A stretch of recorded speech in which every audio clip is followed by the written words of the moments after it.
r/nosleep. Posted by you/horror_writer_1717. I nearly died when I worked in a fire tower. Now I guard windmills and I'm not sure if I'll survive the shift. I used to work as a park ranger in a fire tower. After that went horribly bad, I got a job working in a warehouse. That also was a disaster. I just wish I would stop finding jobs that have strange rules. I don't go looking for terrifying supernatural happenings, they just seem to find me. The bad part is I need a job if I want to keep living in my opulent non-alley dweller begging for food lifestyle. I was looking through the job pages for anything. I was about to apply to a fast food restaurant when my eyes fell on an ad for a night watchman. I was about to pass it up, thinking about the injuries that were still healing after my last night watchman job, when I noticed it was for a wind farm. I had to look up exactly what a wind farm was and found out it was where they had wind turbines that generated electricity. I saw there was a lot of controversy over environmentalists claiming that wind turbines were the worst thing to ever happen to wildlife. I always thought wind turbines were designed to replace dangerous nuclear power plants and polluting coal and oil ones. I guess you can't please some people. I called the number and was surprised to receive an answer from an actual person rather than an answering machine.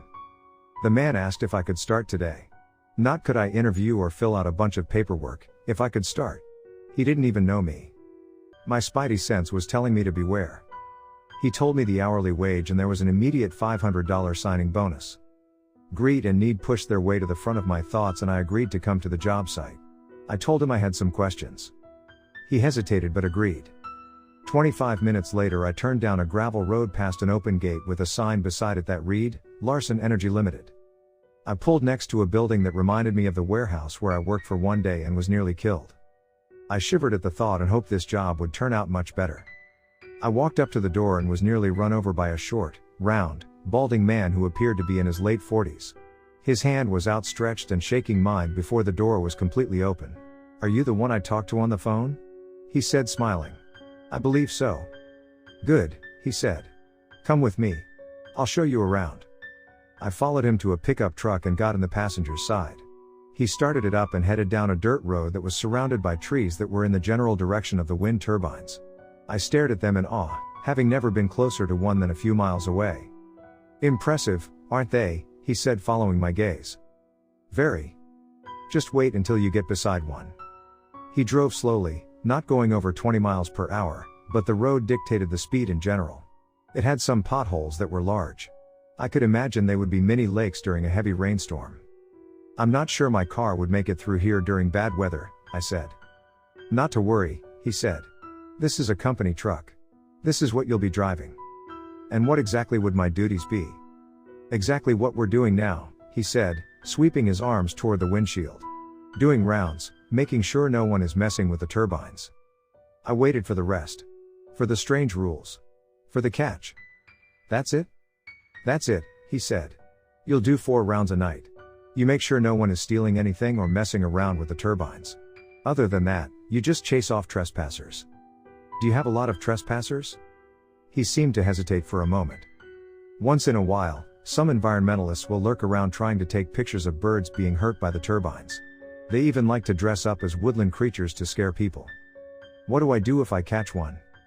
"Take their picture and forward it to the police." "That's it? You won't be carrying a gun or anything if that's what you're asking." "No, I meant shouldn't I inform you, or security?" "You are security." I stopped and thought about it for a moment. "Don't worry," he said.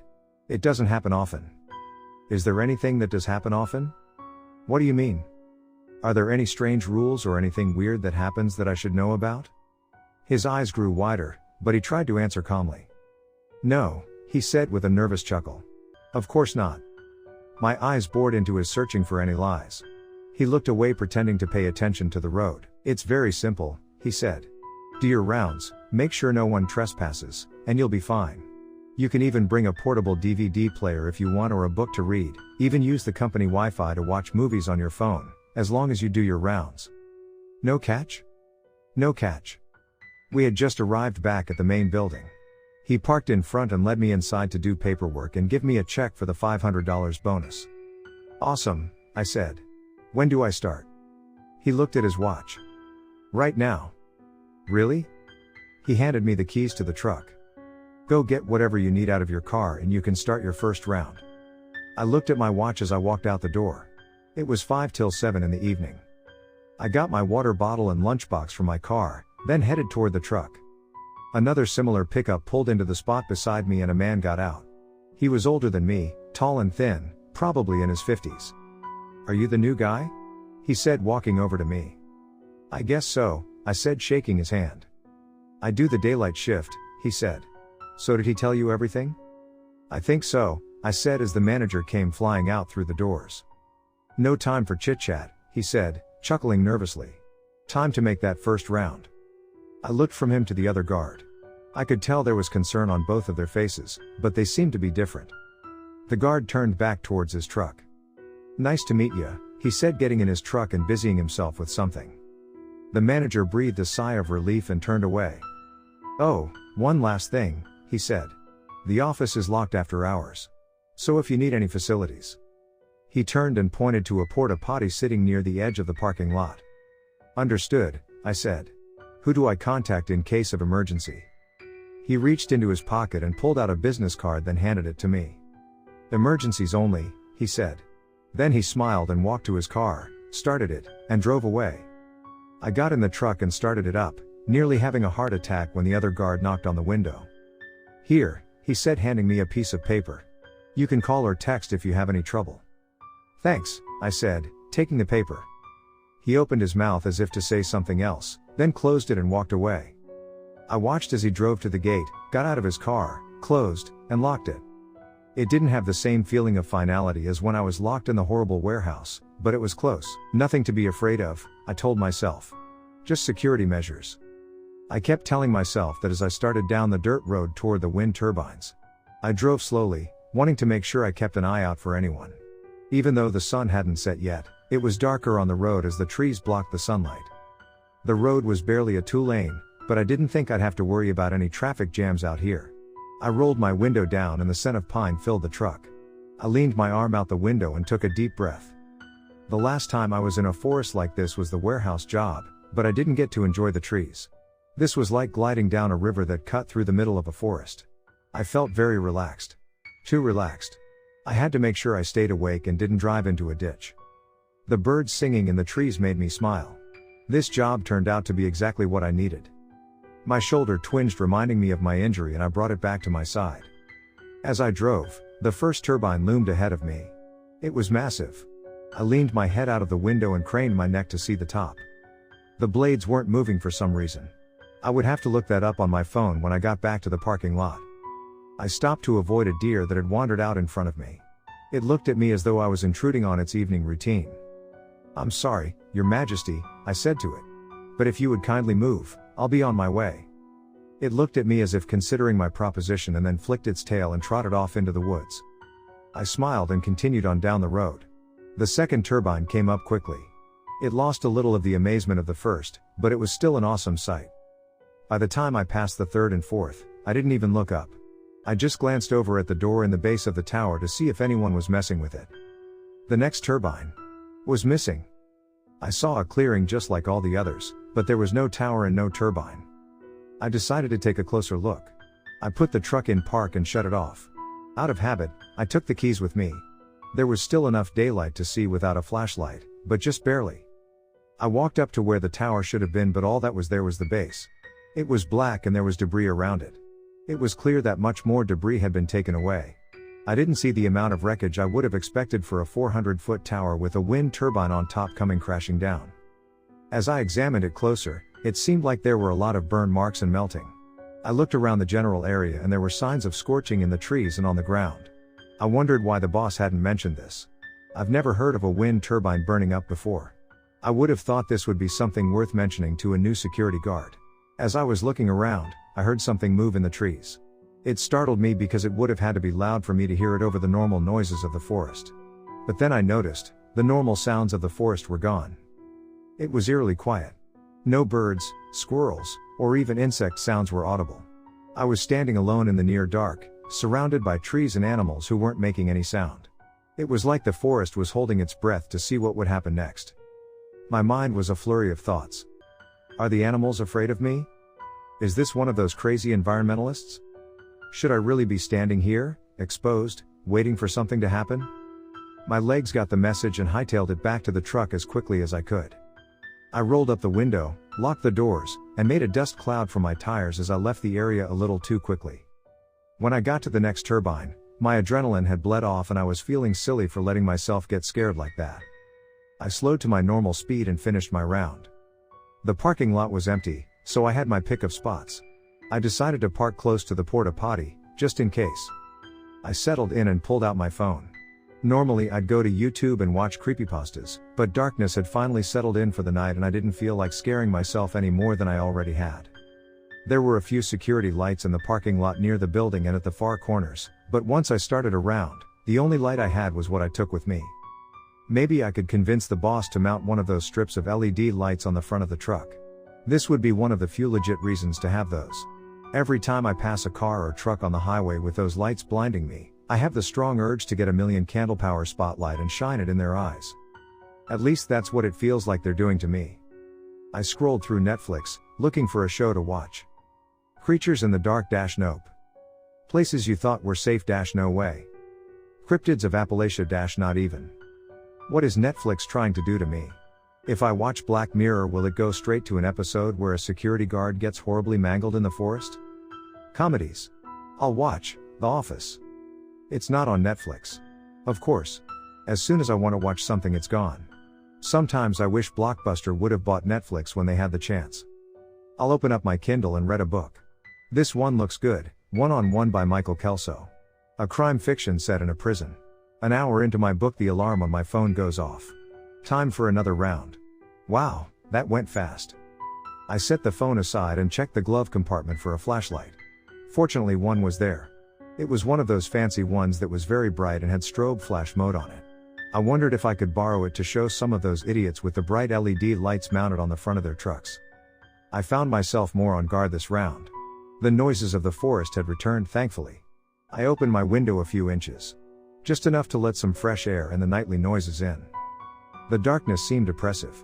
After the first round being nearly daylight, this time the world was confined to the two beams of light fighting the overwhelming shadows of the menacing forest. I found myself going a little faster than last time. It wasn't really a conscious choice, just my subconscious asserting itself. Once again, when I got to the burned out ruins of the wind turbine, the noises ceased. I went a little faster through that area. I thought I saw movement in the tree line heading toward me, but I refused to stop. I justified it by telling myself there was no working turbine here to vandalize. A little rattled, I finished my round quickly, nearly bumping my head on the ceiling of the truck a couple of times from bouncing down the dirt road much faster than I should have. When I came out of the forest, I welcomed the bright lights and relative safety of the parking lot. This time I parked at the end farthest away from the trees, under a security light. Just for good measure. As I read my book, my eyes kept darting toward the trees as if I expected something to jump out at me.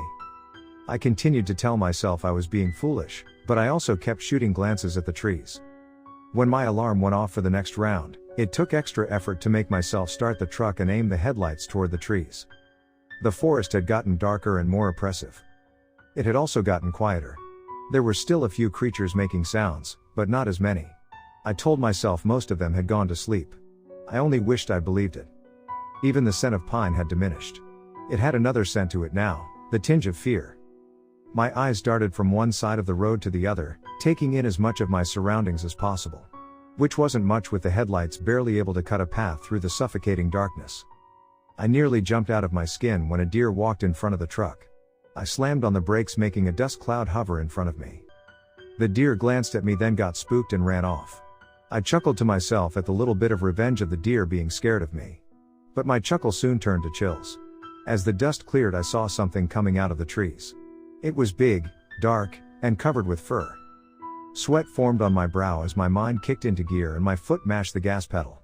A cloud of dust flew from my rear tires as the truck galloped away. I glanced in my rearview mirror and to my horror, the creature was running behind me. Even worse, it was gaining. I stepped on the gas, making my speedometer jump and making me ride the seat like a bucking bronco. Thankfully I had my seatbelt on, or I would have been knocked unconscious by the bigger bumps and ruts sending my head toward the ceiling. I refused to look back for a long time. When I did, the creature was gone. I breathed a sigh of relief and slowed a little. I was never so happy to see the parking lot.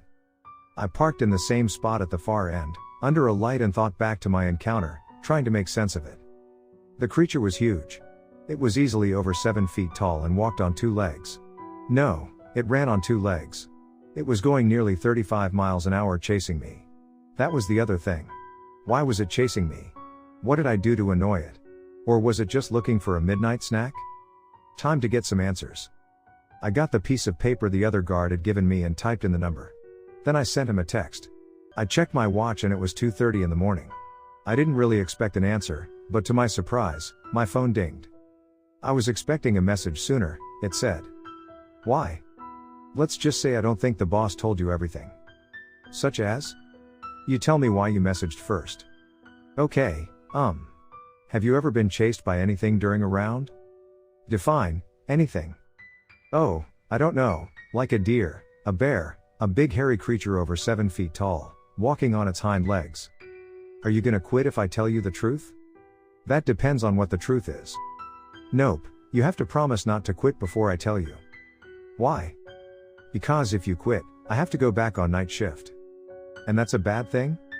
Promise you won't quit. I was having flashbacks to my last 2 jobs. Being tricked into a horrible situation and then being told what was really going on. I can't promise. I've been burned in my last 2 jobs by strange rules. Strange rules?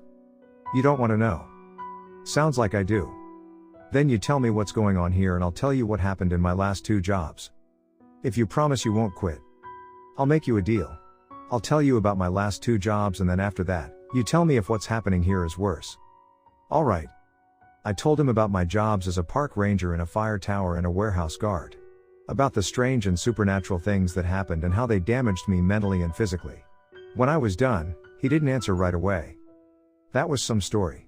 Is it true? Those things happened to me. Wow. Okay, what's happening here is you're being chased by Bigfoot. Alright, if you don't want to tell me, you don't have to lie. I'm not lying. Think about the way you describe the creature to me. 7 feet tall, covered in hair, walking on hind legs. I thought about it for a long moment. Then why is he after me? He's not exactly. He's after whoever patrols the roads. But why? Go to a site called Reddit, and read the story called, I used to be a night watchman at a wind farm. What I saw there still haunts me. After you've read that, if you have more questions, text me. Okay. I went to the site and read the story. When I was done, I slowly lowered my phone, eyes wide. I texted. I'd read stories on Reddit before. I always thought they were made up. That's what I thought too. But if this thing burned up, how is it chasing me? It's not. I'm confused. I helped bury the thing. It's dead. What's chasing you is its mate, brother, cousin, who knows, but some creature with ties to that one and it's not happy. And let me guess, it only comes out at night. Yep. I quit. USOB, you promised. So you'd rather have me die than quit? You won't die if you stay in the truck. How do you know? Because I've been the one doing night shift. I thought about it for a long moment. Okay, I've got 1 round left to go. If I make it without dying, we'll talk about my continued employment. And whatever we agree on, you have to back me with the boss. Deal. I started towards the forest. No time like the present if I'm going to die, right? As I pulled into the trees it felt like I was passing through the gates at Jurassic Park. I hoped I would fare better than they did. The darkness was complete. Only the truck's headlights fought a losing battle enabling me to see it all. When I came near a turbine, I used the flashlight to illuminate the base of the tower and see if anyone was there. Once I was past the turbine I quickly shut off the light. I had no desire to see anything else. I rolled the window down just enough to hear the nightly noises. When I got to the second turbine, they went silent. I clutched the wheel with white knuckles, waiting to see what would happen. I was so busy looking around for something in the woods I almost ran into the huge boulder sitting in the middle of the road. That wasn't here before, was my first thought. Followed quickly by, it's barricading the road so I can't speed away. The second thought jarred me into action. I turned the wheel hard and swerved around the rock. Fortunately, it hadn't rained in a few days and there wasn't any soft ground along the side of the road. I stepped on the gas as I rounded the boulder just in time to see another boulder heading straight toward me. I swerved and floored it, feeling the impact of the rock as it hit the ground beside the truck, missing it by a mere foot. I fishtailed, spewing dirt as the tires fought to gain traction. Once I straightened out I got as much speed as I could, bumping around so much I worried about the suspension and the tires. Anything that stopped this truck would be the death of me. I felt pretty good about outrunning the creature when I saw something terrible in front of me. I slammed on the brakes and slid to a stop right in front of two boulders sitting in the middle of the road. They were spaced far enough apart that I couldn't just swerve around. I had to pick a side with more room and go slowly around, nearly scraping trees as I went. I had just made it around when something crashed into the back of the truck, sending it flying forward. I looked back and the tailgate was crumpled. There was a boulder lying on the ground beside the other two that hadn't been there a minute ago. I jumped on the gas pedal as a boulder landed right in front of me. I wrenched the wheel to the right, feeling the metal scrape against the side of the truck, but I refused to take my foot off the gas. The scraping got louder. I knew this was it. He would catch up to me and I would die a horrible death. And then the scraping stopped and the truck lurched forward. I was free. I built up a little speed and then started swerving back and forth in the road in case he tried to throw another boulder. I counted to 20 before letting off the gas. Sweat dripped from my forehead. I wiped my sweaty hands on my pants. My hands were stiff from holding the wheel so tightly. I kept my speed up, not wanting to give him any chance to catch up to me as I bounced down the road. I turned a corner and slammed on the brakes. It was impossible. He was standing in the middle of the road in front of me. How could he have gotten here first? He stared at me and bared his teeth. For an instant, I thought about turning around, but I was almost to the end of my round, and going back meant guiding my truck back through a deadly obstacle course. With nothing left to do, I floored it and drove straight at him. If I was going to die, I was going to do my best to take him with me. He stood motionless as I gained speed. Just before I got there, he jumped. I watched as he landed behind the truck and turned on a dime to follow behind. I was gaining speed, but it wasn't enough. He grabbed my tailgate and pulled against. For a moment I felt the truck slow, but then the tailgate broke free and left him holding the figurative bag. He ran behind, throwing the tailgate at me. I ducked just in time as it smashed through the rear window and kept going through the front windshield. I peeked back only to see him chasing again. I tried to gain more speed. It was more difficult, covered in glass, each bounce in the road now making pieces of glass cut into me. It was also difficult seeing with no windshield to protect my eyes and pieces of glass flying toward me from the remains of the windshield. I held up my hand to try to shield my eyes. As I did, I noticed I was slowing down. I pressed the gas pedal harder but seemed to slow even more. I turned to find the creature holding the bed of the truck and digging its feet into the road to slow me down. I got my phone and recorded him holding the truck back for a few moments. At least whoever found the destroyed truck would know what happened to me. I resigned myself to my fate. I let off the gas and allowed the truck to stop. He released the back and started climbing into the bed. I was moments from death. I looked down at my phone and pressed record, then grabbed the flashlight, switched it to strobe, and shone it in his face. He put his arms up to shield his eyes. I slammed the truck in drive and jumped on the gas. The creature rolled head over heels out of the bed as I sped away. I hit the parking lot doing 45 and nearly crashed into the boss as he drove up to the building. I skidded to a stop and put the truck in park. Right behind the boss was the other guard. "What the hell do you think you're doing?" the boss said, glaring at me. "Surviving," I said as I turned the engine off and tossed him the keys through the missing windshield. For the first time he noticed the condition of the ruined truck. "What happened to my truck?" he said. "I don't know," I said sarcastically. "Maybe it was the giant creature chasing me that you neglected to mention." His eyes went wide and his jaw dropped open. "I have no idea what you're talking about," he said, regaining his composure. "I figured you wouldn't," I said as the other guard walked up to us. "Take a look at this." I opened my phone and played the video of the creature pulling the truck to a stop. They both watched in shock until the video ended. I put my phone in my pocket and looked at each of them. "Both of you want me to keep working here, correct?" I said. They nodded. "Here's my terms. A double in pay, taser, pepper spray, heavy firearms, upgraded trucks." "Is that it?" the boss said sarcastically. "No, I want you to hire a cryptid hunter to come in today and capture or kill that thing." "I have no idea how to get a hold of," the boss said. "Those are my terms." "Give it to him, or I'll quit too," the other guard said. The boss looked back and forth between us like he was watching a tennis match. "Fine, I'll get what you want," he said, throwing his hands in the air. I smiled and shook his hand, then walked to my car. "Oh, one more thing," I said. "You might want to have a bulldozer clear the road." The boss looked toward the trees as I drove away. I prayed he would do all I asked. I couldn't go back there knowing that thing was waiting for me.